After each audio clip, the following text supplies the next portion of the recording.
Assalamualaikum warahmatullahi wabarakatuh. Bersama saya Aja Supyadi. Dalam kesempatan ini saya hendak menyampaikan apa yang pernah dialami terkait dengan pendampingan kepada klien saya yang didakwa melakukan pemufakatan jahat terhadap narkoba.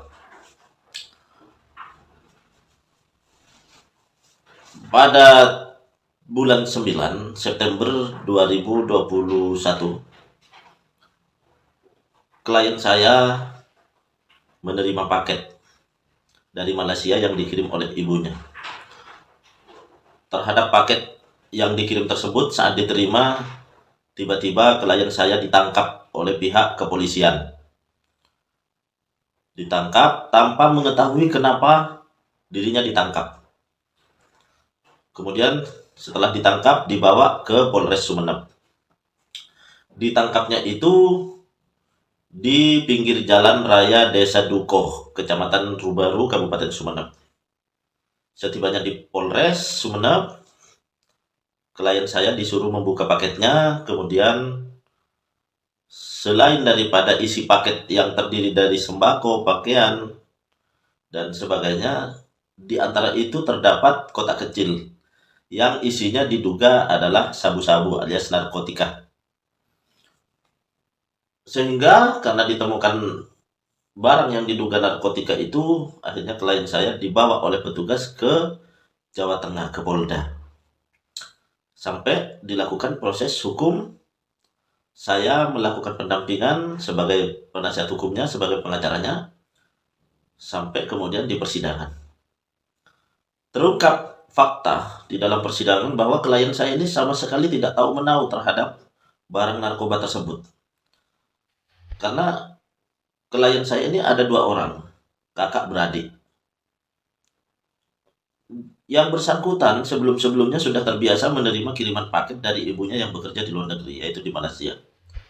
Sehingga pada kiriman paket yang terakhir, ya disangkanya hanya akan menerima paket, tidak ada barang seperti narkobanya ini. Sehingga ketika menerima paket dan dilakukan penangkapan dan dibawa ke Polres Sumeneb, dan saat di Polres Sumeneb disuruh buka dan di dalamnya ada narkobanya, ya terheran, ini tidak tahu apa-apa. Kemudian setelah diproses di dalam persidangan, terungkap fakta klien saya sama sekali tidak mengetahui tentang narkoba tersebut. Tetapi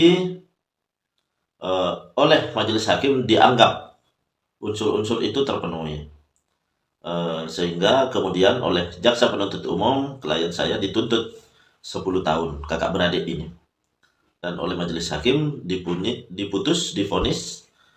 7 tahun. Sekarang masih ada di dalam penjara. Sangat memprihatinkan, orang yang sama sekali tidak tahu menahu tentang narkoba, tidak tahu menahu tentang hubungan dengan narkoba itu dapat dijebak. Ini dugaan ini sangat kuat. Dijebak, siapa lagi kalau bukan dijebak? Karena ibunya tidak mengirimkan narkoba saat kami konfirmasi. Yang dikirimkan ya bahan-bahan sembako, pakaian, dan lain-lain seperti biasanya. Nah, di sini garis besarnya yang bisa saya petik, orang mendapatkan kiriman sementara di dalamnya ada narkobanya, orang itu tidak tahu menahu, bisa ditangkap. Untuk klien saya kakak beradik ini dijerat dengan pasal 132 contoh pasal 114 Undang-Undang 35 tahun 2009 tentang narkotika. Pasal itu dibuat alternatif dengan pasal 132 contoh pasal 112 Undang-Undang 35 tahun 2009 tentang narkotika.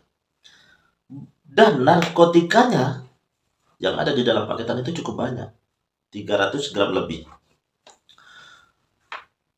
Jadi saya sebagai penasihat hukum kedua terdakwa ini yang kakak beradik, yang sebenarnya sama sekali tidak tahu menahu, tapi kemudian dijerat seolah-olah melakukan pemufakatan jahat sampai kemudian dituntut 10 tahun, divonis 7 tahun. Ini sangat prihatin. Prihatin sekali. Artinya klien saya ini diduga dijebak karena memang tidak tahu menahu barang itu dari mana dan siapa yang menaruh di dalam paketan.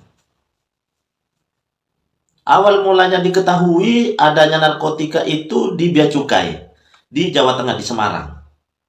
Tapi siapa yang menjamin kalau narkotika yang ada di dalam paketan itu betul-betul ada di dalam paketan? Karena klien saya kan tidak tahu. Kalau ternyata oknum Bea Cukai misalnya, oknum Bea Cukai Semarang misalnya, yang pertama kali membuka dan menemukan itu yang sengaja menyelipkan, ini misalnya, apakah harus ditimpakan kepada klien saya? Atau ada oknum misalnya oknum pihak kepolisian Polda Jawa Tengah yang bekerja sama dengan oknum Bea Cukai? Kan tidak ada yang tahu, kerjasama menyelipkan barang haram itu. Kemudian apakah harus ditimpakan kepada klien saya kesalahan hukumnya? Kalau memang demikian, maka bisa saja saya akan kirim paket kepada oknum-oknum itu. Di dalamnya kami selipkan narkoba. Apakah oknum itu akan dipersalahkan seperti klien saya yang secara hukum dipersalahkan dan divonis hukuman 7 tahun? Kalau memang bisa seperti itu, saya akan balaskan apa yang terjadi dan dialami oleh klien saya. Tapi kan tidak demikian sebenarnya. Disinilah letak ketidakadilannya hukum yang menimpa kepada klien saya yang saat ini divonis 7 tahun sehingga klien saya harus meringkuk. Ini sudah merusak masa depan klien saya, karena klien saya ini masih usianya sangat muda.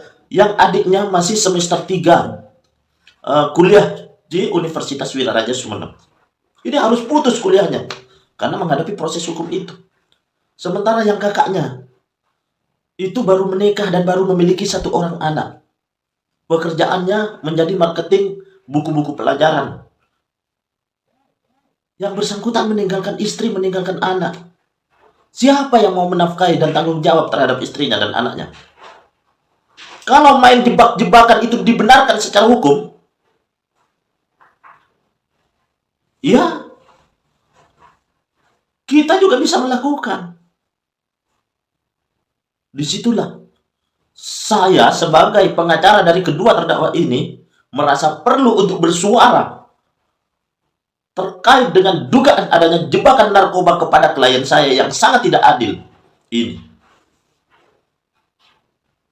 Tetapi suara saya ini semata-mata sebagai pembelaan hukum terhadap klien saya yang sudah divonis. Dan walaupun sudah divonis,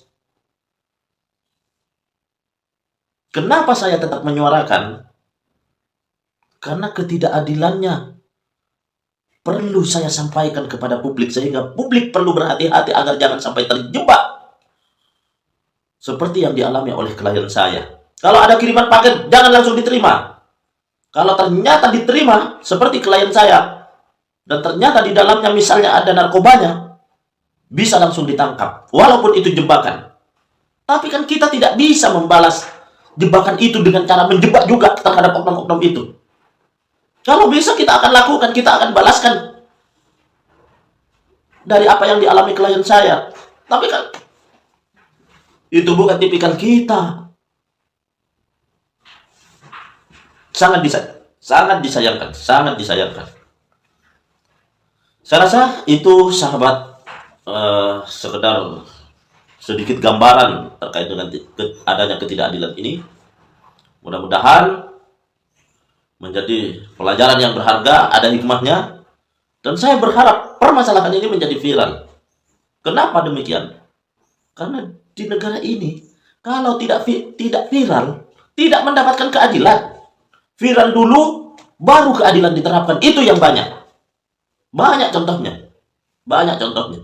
Korban begal jadi tersangka, viral, baru dihentikan tersangkanya. Di Lombok baru-baru ini, dan lain sebagainya. Saya kira itu saya cukupkan. Terima kasih. Wassalamualaikum warahmatullahi wabarakatuh.